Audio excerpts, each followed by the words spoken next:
as just solely their therapist, I had too many ethical boundaries that I had to withstand and uphold that kept me closed in.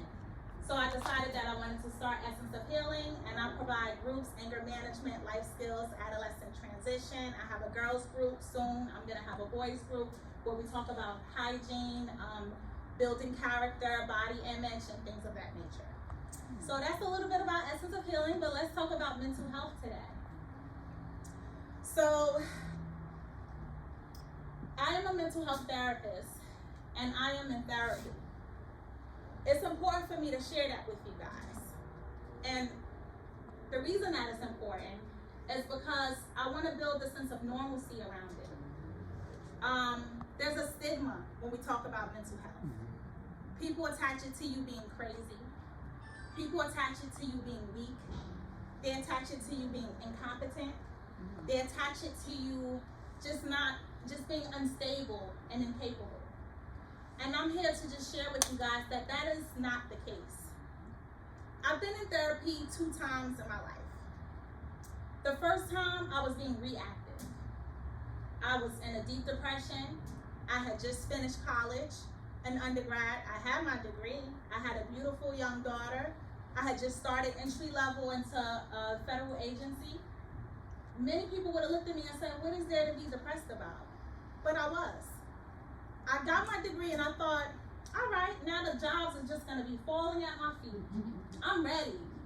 But when I left, the only thing I got was a note from financial aid saying it was time to pay your bills. So I was worried, I was stressed, I didn't know what to do. I didn't want to be a product of my environment. I wanted to be successful. And so I said, you know what, let me do the thing that I went to school to do. Let me go and talk to a therapist. So a sidebar, I wanted to find a therapist that looked like me, right? Where they'll be able to understand what it is that I go through.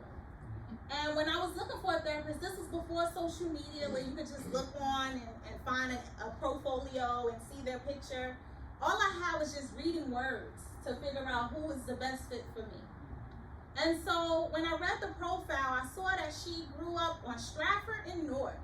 And I was like, oh, she's gonna understand where I'm going.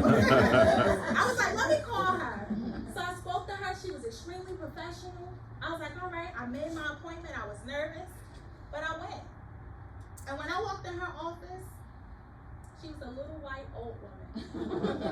And she did live on Stratford and North, but it was before the riot. And I was like, oh, look at this.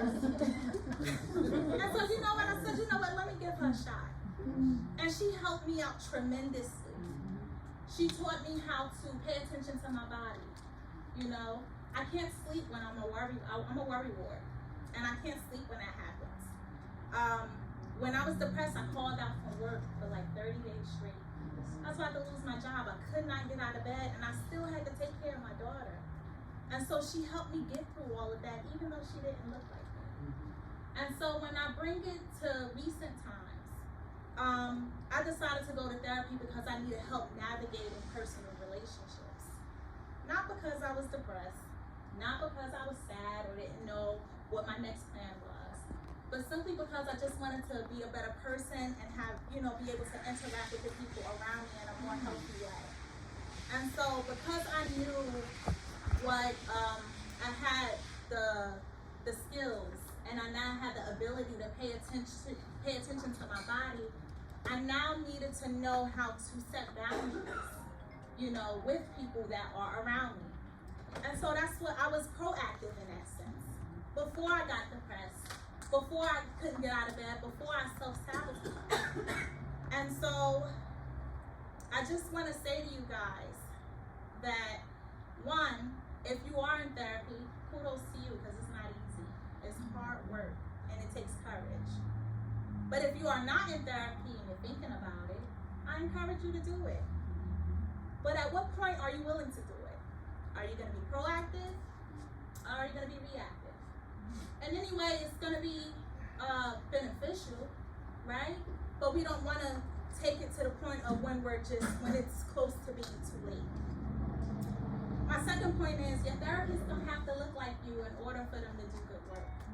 I know it might make you feel comfortable, it might make you feel safe, but they don't have to look like you to to make sure that you do. And my other point is that your mental health is yours, it's your responsibility. And it's yours to act on. It's nobody else's. People laugh like you're depressed because you got your degree. How does that make sense? But it's mine. Mental health comes in all different shapes, forms, sizes. It looks differently. It exposes differently. It's different.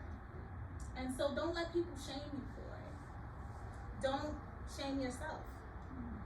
So I say to you all, just remember my line is, I like to pour into the cups of others. So I'm gonna leave you with pour into your own cup by going to seek therapy and investing in your mental health. Thank you.